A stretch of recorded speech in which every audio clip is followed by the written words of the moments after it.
Discretion is advised. Welcome to True Tales of Terror. This one is called Deadhorse. It's an interesting tale of isolation and terror in the vast wilderness of Alaska.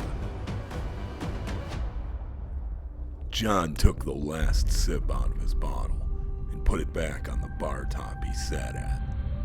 The bartender took the empty and replaced it with a fresh bottle. John glanced down at his phone, seeing the text flash across his screen. Good luck up there, it read, followed with heart emojis. Music played on the bar's jukebox, and several TVs on different channels, showing various sporting events. John tapped the text, opening it, and started a reply.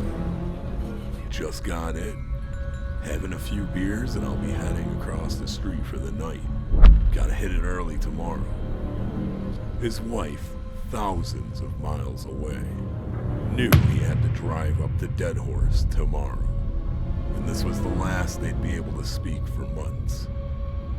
John was part of a research team that took turns operating a research station a few miles northwest from Deadhorse. He finished his beer and set the empty down, gathered his things, and left a tip. He left the bar and walked over to his hotel room, placing its key into the doorknob, a large hotel logo on a big plastic keychain. Tomorrow, after the long drive up, he would meet up with Dave, and they would switch. John had already done this 4 times and knew the routine well. It wasn't too difficult. Fly into Fairbanks and rent a truck and a snow machine. Make the 12-hour drive up to Deadhorse. Park the truck and then take the snow machine the rest of the way to the research facility. Everything was ready for the trip. Both the truck and snow machine had full tanks of fuel, and he had extra stored in the bed of the rental truck. John walked inside the small hotel room and locked the door behind him. He opened his phone and sent his wife a final message until the next switch in 4 months. Love you, sweetheart. He closed the messages and set his alarm for 3 a.m. Setting his phone on the nightstand next to the bed, he plugged in its charger and went to sleep. 3 a.m. came quickly, and John's phone was going off. He turned it off and jumped into the shower, finished up, got dressed, and gathered his things and loaded the truck. He dropped his hotel key in the drop box of the closed office and started up the rental truck. John checked he had everything and stopped at the gas station across the road for a coffee and some snacks. Soon, he was headed out of Fairbanks and driving up the Dalton Highway, the Alaska 11. Hours passed, and the sun rose on John's right as he made his way north on the 11. Most of the time, John was the only vehicle on the road, the occasional semi-truck making its way south, passing one another and trading a nod or a single raised finger. It was beautiful up here. Pure, untouched, wild land, full of mountains and massive pine forests. Many hours passed, and John shifted in his seat, his ass numb from driving for 10 hours already. The Deadhorse sign was his alert that he was getting close. 60 miles left, he thought to himself, and cracked open an energy drink he bought earlier at the store. The sun was low on the horizon and slowly dipped below the mountains that surrounded him. Just as it did, he was on the final stretch of the Dalton, which terminates in Deadhorse. He pulled up to the gas station and jumped out, filling the truck to full. He went inside the gas station at the end of Earth and found some snacks. John tossed the items onto the counter and paid for it. Welder or driver? the clerk asked John as he waved his debit card over the reader. Chief Researcher, John replied. Oh, fancy pants, the clerk said back, grinning. Listen, buddy, John started, looking down at the name tag. We're all the same there, Larry. The clerk laughed at John. We ain't all the same, pal, he said. John gathered his snacks and drinks and headed out and over to his rental. He jumped in and drove up next to the small Deadhorse airport. Must be nice, he thought, looking at the small airplanes and cargo carriers on the frosty tarmac. Roughly 4 miles into the stark terrain of frozen lakes, he pulled the truck off the trail and started getting his packs together. He put the keys to the rental in his pocket and took out the rubber-coated key for the snow machine and started it. Dragged out the gate ramps and got the snow machine off the truck's bed.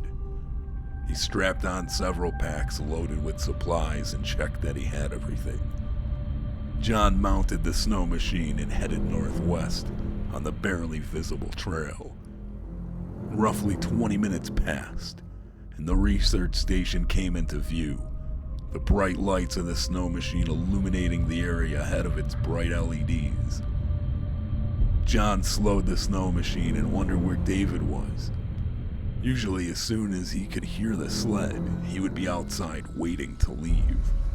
Instead, there was nobody, and as John got closer, he saw the door was wide open on the research station, and large snowdrifts had started to push inside. He stopped and shut the machine off to an eerie silence. "Dave!" John yelled to no response. "What the fuck happened up here?" John said aloud and started unhooking all the packs from the snow machine. "Dave!" John yelled as he slung 2 large packs over his shoulder and moved inside the research station. He passed the large snowdrifts and set the packs down, grabbing a shovel that was near the door. John started to shovel the snowdrifts, throwing it out the doorway until it was mostly clear.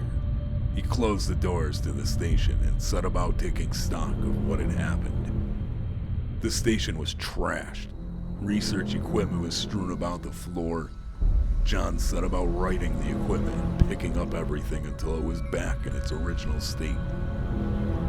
He plugged in the station's computer, its several monitors, and opened the desk drawer looking for the latest logbook. It was mid-January now, and the last log was dated over a month ago. "Holy shit," John said. "Dave's been gone for over a month." He said to himself, pondering what could have happened. There was no sign of Dave at all. Nothing. Nothing in the log suggested anything had happened. They just stopped. There was still food in the station's kitchen area, and no sign that any bears had entered, although enough time had passed, where even if there was evidence, it had long since disappeared. The station's 30-06 rifle was still on the wall, and its sash of rounds with it. Dave's personal Desert Eagle was right where he kept it at night, stuffed in between his bunk. It's just like he vanished into thin air, John thought to himself. Not sure what to think, John continued business as usual and finished up moving the supplies into the station. The wind picked up and broke into a full whiteout. John closed up the door and settled in for the night. He wondered if Dave had abandoned the station, or had something happened. He wouldn't just leave like that, he thought to himself. Maybe he hiked out into Deadhorse, it being the only real option other than short death. Dave had several years over John, and he couldn't rationalize any reason for his absence. "I hope you're okay, buddy," John said aloud as he climbed into his mummy bag and zipped it up tight. The glow of all the LEDs on the research equipment blinked on and off in a cascade, filling the room with a moving light show.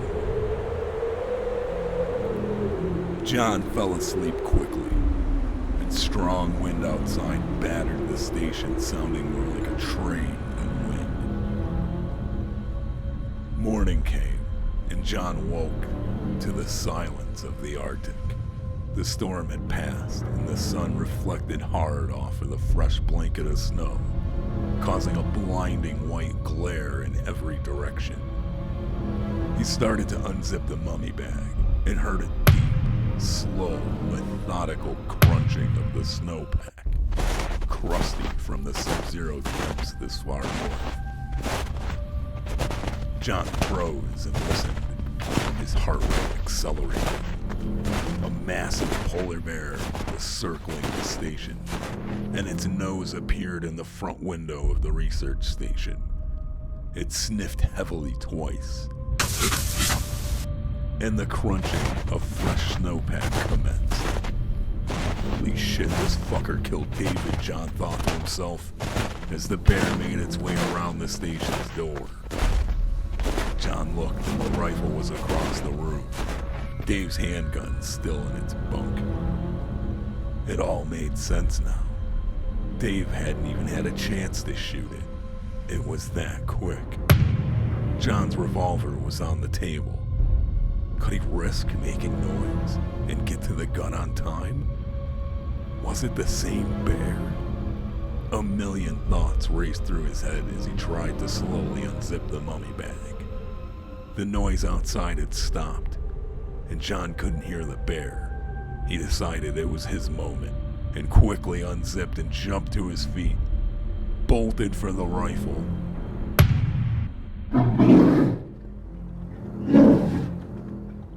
And just as he did, the steel doors burst open.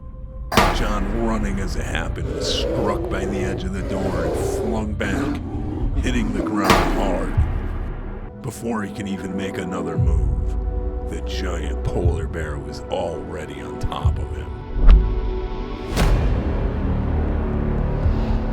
Its massive paws pushing him into the floor, and bones broke as it did so, loudly snapping and crunching. John screamed in pain, and the bear reared up and bit down hard, its jaws completely around John's head. Its fangs sunk in, and John's skull folded up like a piece of paper in the bear's massive mouth.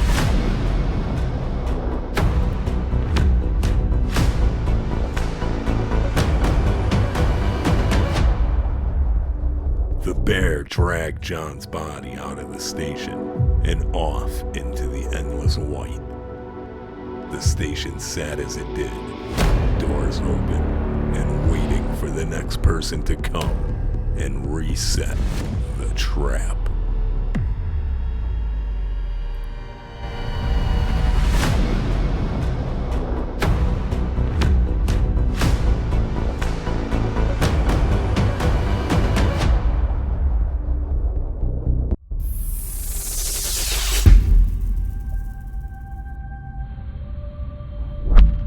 And that concludes today's True Tales of Terror. Number 7, Deadhorse. Thanks for watching, everyone. Take care.